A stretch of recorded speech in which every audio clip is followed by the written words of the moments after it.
കൊച്ചി നഗരത്തിൽ ഒരു ഫ്ലാറ്റ് വാങ്ങിക്കാനോ നിർമ്മിക്കാനോ എത്ര ലക്ഷം രൂപ വേണ്ടിവരും? ഒരു സാധാരണക്കാരനെ കൊണ്ട് ചിന്തിക്കാൻ പറ്റുന്നതാണോ അത്തരം ഒരു സ്വപ്നം?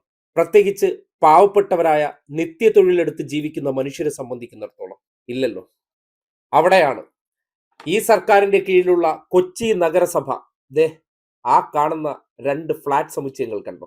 പെട്ടെന്ന് കാണുമ്പോൾ, റോഡിലൂടെ നമ്മൾ യാത്ര ചെയ്യുമ്പോൾ വഴിവക്കുകളിൽ ഇന്ന് ഉയർന്നു കാണുന്ന ഫ്ലാറ്റുകളിൽ ഏതോ ഒന്നായിരിക്കുമെന്ന് നമ്മൾ കരുതും. അതായത് ഇന്നിപ്പോ വൻകിട കോർപ്പറേറ്റുകാർ ഫ്ലാറ്റ് നിർമ്മിച്ച് ബിസിനസ് നടത്തുന്നത് ഒരു പതിവ് രീതിയാണല്ലോ. ആ നിലയ്ക്ക് കൊച്ചിയിലെ ഏതോ ഒരു ഫ്ലാറ്റ് എന്ന് ചിന്തിക്കുന്നവർക്കാണ് തെറ്റിപ്പോയത്. കൊച്ചി നഗരസഭ 394 കുടുംബങ്ങളെ പാർപ്പിക്കാൻ വേണ്ടി നിർമ്മിച്ച 2 വലിയ ഫ്ലാറ്റ് സമുച്ചയങ്ങളാണ് ഈ കാണുന്നത്. ഒന്നിന് 13 നിലയും മറ്റൊന്നിന് 11 നിലയും. ഈ 2 ഫ്ലാറ്റ് സമുച്ചയത്തിലൂടെയാണ് കേരളത്തിൽ ഭവനരഹിതരായിട്ടുള്ള 394 പേരെ പാർപ്പിക്കാൻ പോകുന്നത്. കൊച്ചിയിലെ തുരുത്തിയിൽ ഉയർന്നിരിക്കുന്ന 2 ഭവന സമുച്ചയങ്ങളിൽ ഒരെണ്ണം 10,796 ചതുരശ്ര മീറ്റർ വിസ്തൃതിയിൽ 11 നിലകളായി നിർമ്മിച്ചിട്ടുണ്ട്. അതും 41.74 കോടി രൂപ ചിലവാക്കി. ഈ യൂണിറ്റിൽ 300 ചതുരശ്ര അടി വീതമുള്ള 199 യൂണിറ്റുകളാണുള്ളത്. ഓരോ യൂണിറ്റിലും dining, living area, bedroom, kitchen, balcony, toilet എന്നിവയുണ്ട്. 81 പാർക്കിംഗ് സ്ലോട്ടുകൾ, അത്യാധുനിക സീവേജ് ട്രീറ്റ്മെന്റ് പ്ലാന്റുകൾ, 3 എലിവേറ്ററുകൾ, 3 സ്റ്റെയർ കേസുകൾ തുടങ്ങി ആധുനിക ഫ്ലാറ്റ് സമുച്ചയത്തിന് വേണ്ട എല്ലാ സജ്ജീകരണങ്ങളുമുണ്ട്. ഇതിനോടൊപ്പം തന്നെ 14 കടമുറികളും അംഗനവാടി ഉൾപ്പെടെയുള്ള സംവിധാനവും ഇതിനുള്ളിൽ ഏർപ്പെടുത്തിയിട്ടുണ്ട്. രണ്ടാമത്തെ flat Kochi smart mission limited 44.1 കോടി രൂപ ചെലവഴിച്ചാണ് നിർമ്മിച്ചിട്ടുള്ളത്. 13 നിലകളിലായി 195 പേർക്ക് ഇതിനകത്ത് പാർപ്പിടങ്ങൾ ഒരുങ്ങും. ഓരോ നിലയിലും 15 യൂണിറ്റുകൾ വീതമുണ്ട്.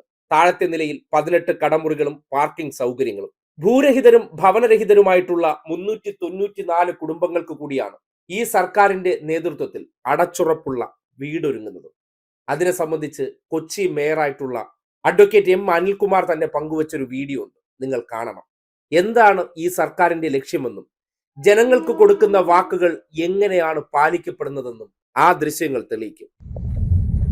കൊച്ചിയിലെ തുരുത്തിയിൽ 2014 ആണ് കൊച്ചി നഗരസഭ രാജീവ് ആവാസ് യോജന പദ്ധതി പ്രകാരം 398 കുടുംബങ്ങളെ തൊട്ടടുത്തുള്ള തുരുത്തിയിൽ നിന്നും പുനരധിവസിപ്പിച്ച് ഫ്ളാറ്റുകൾ നിർമ്മിച്ച് നൽകാൻ തീരുമാനിച്ചത്. എന്നാൽ 2020 ഡിസംബറിൽ ഞാൻ മേയറായി ഇതേ തുരുത്തി ഫ്ളാറ്റിൽ ചെല്ലുമ്പോൾ അവിടെ ഫ്ളാറ്റ് ഉണ്ടായിരുന്നില്ല. രാജീവ് ഗാന്ധിയുടെ പേരിലുള്ള പദ്ധതി ഇന്ത്യയിൽ മുഴുവൻ അവസാനിച്ചു കഴിഞ്ഞിരുന്നു. പക്ഷേ അവശേഷിച്ചിരുന്നത് ഭൂമിക്കിടയിൽ നിന്നും ഉയർന്നു നിൽക്കുന്ന 2-3 കമ്പികൾ മാത്രമായിരുന്നു. അവിടെ നിന്നാണ് തുരുത്തി ഫ്ളാറ്റ് ഈ കൗൺസിൽ കാലത്ത് നിർബന്ധമായും പൂർത്തീകരിക്കണം എന്ന ലക്ഷ്യബോധത്തോടെയുള്ള ഞങ്ങളുടെ പ്രവർത്തനം ആരംഭിച്ചത്. ഇച്ഛാശക്തിയോടെ ഞങ്ങൾ നടത്തിയ പ്രവർത്തനത്തിന്റെ ബാക്കിപത്രത്തിലേക്ക് നിങ്ങളെ ക്ഷണിക്കുന്നു. നമ്മളിപ്പോൾ നിൽക്കുന്നത് സ്കൂൾ ഹോംസ് പണിത CSML സ്മാർട്ട് മിഷൻ ലിമിറ്റഡിന്റെ 2ാമത്തെ ഫ്ലാറ്റും അപ്പുറത്ത് കാണുന്നത് കൊച്ചി കോർപ്പറേഷൻ പണിത ഫ്ലാറ്റുമാണ്. ഒരെണ്ണം 13 നിലയും ഇത് G+11 ഒരെണ്ണം G+13. അങ്ങനെ 2 നിലകളിലായി 398 ആളുകളെയാണ് ഇവിടെ പുനരധിവസിപ്പിക്കുന്നത്. ഞങ്ങൾ 2 പേരും ഇവിടെ നിൽക്കുന്നത് വളരെ അഭിമാനത്തോടു കൂടിയാണ്. കാരണം കേരളത്തിന്റെ ചരിത്രത്തിൽ, ഇന്ത്യയുടെ ചരിത്രത്തിൽ തന്നെ ഇത്രയും തലയെടുപ്പുള്ള, ഒരുപക്ഷെ നമ്മുടെ ജീവിതത്തിൽ ഏറ്റവും സമ്പന്നർ മാത്രം ഒരുപക്ഷെ താമസിക്കുമെന്ന് വിചാരിക്കുന്ന 2 വലിയ ഫ്ലാറ്റുകൾ നമുക്ക് പണി തീർക്കാൻ കഴിഞ്ഞു എന്ന് പറയുന്നത് കൊച്ചി നഗരസഭയെ സംബന്ധിച്ച് അഭിമാനകരമായൊരു കാര്യമാണ്.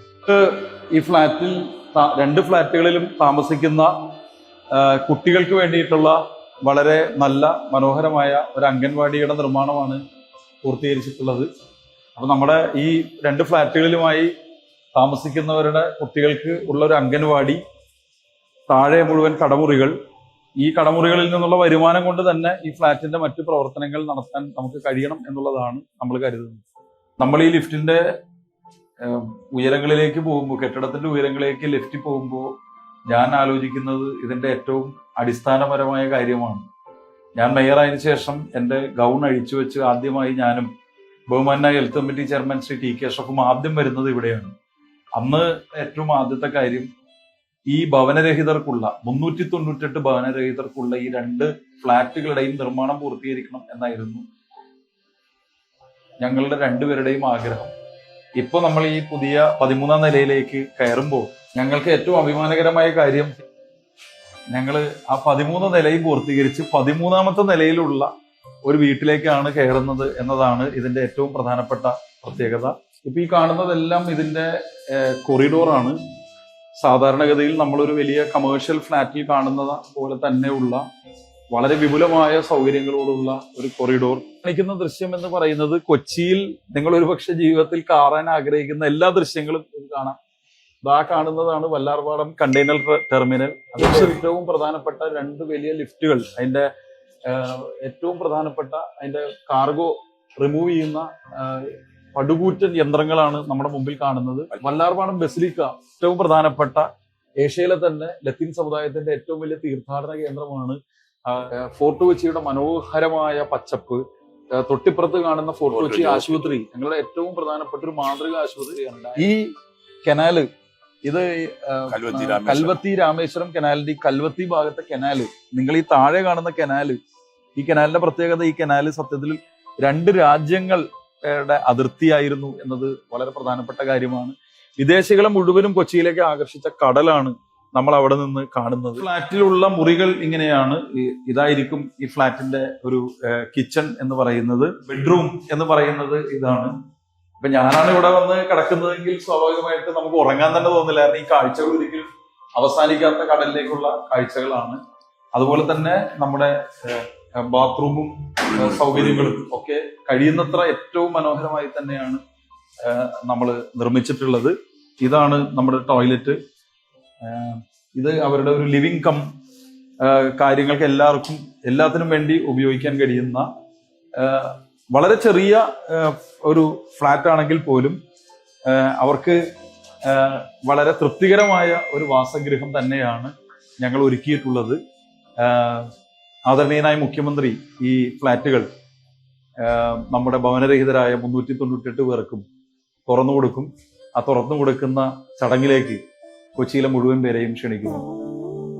സാധാരണക്കാരായിട്ടുള്ള മനുഷ്യരുടെ സ്വപ്നങ്ങളെ അവർ ചിന്തിക്കുന്നതിനപ്പുറത്തേക്ക് എത്തിച്ചു കൊടുക്കാൻ കഴിഞ്ഞു എന്നുള്ളതാണ് കഴിഞ്ഞ 9 വർഷത്തിനിടയിൽ ഈ സർക്കാരിന്റെ നേട്ടം. അത് തദ്ദേശ സ്വയംഭരണ സ്ഥാപനങ്ങളായിക്കോട്ടെ, നഗരസഭകളായിക്കോട്ടെ, ജനങ്ങളിലേക്ക് അവർ ആഗ്രഹിക്കുന്ന പദ്ധതികൾ ഏത് രീതിയിലാണ് സാക്ഷാത്കരിക്കുന്നു എന്നതിന്റെ തെളിവ് കൂടിയാണ്. വെറുതെ മോഹന വാഗ്ദാനങ്ങൾ കൊടുത്ത് മടങ്ങുകയല്ല. രാജീവ് ഗാന്ധി ഫ്ലാറ്റ് സമുച്ചയം എന്നുള്ളത് നേരത്തെ കോൺഗ്രസിന്റെ കാലഘട്ടത്തിൽ ജനങ്ങളെ വെറുതെ ദിവാസ്വപ്നം കാണിക്കാൻ വേണ്ടി കല്ലിട്ട് പോയത് മാത്രമായിരുന്നു. അതിനെ 2020 ഈ ഭരണസമിതി അധികാരത്തിൽ വന്നപ്പോൾ നടപ്പാക്കണമെന്ന ഒറ്റ ഇച്ഛാശക്തിയിൽ തീരുമാനമെടുത്തു. അത് നടപ്പാക്കി കൊടുക്കുകയാണ്. ഇതൊക്കെയല്ലേ ജനങ്ങൾക്ക് വേണ്ടി ചെയ്യുന്ന വികസന പ്രവർത്തനങ്ങൾ? കുറ്റപ്പെടുത്തുന്നവർക്ക് ഒരു മുൻ മാതൃകയുണ്ടെങ്കിൽ ഒന്ന് സാധാരണക്കാർക്ക് കാട്ടിക്കൊടുക്കും.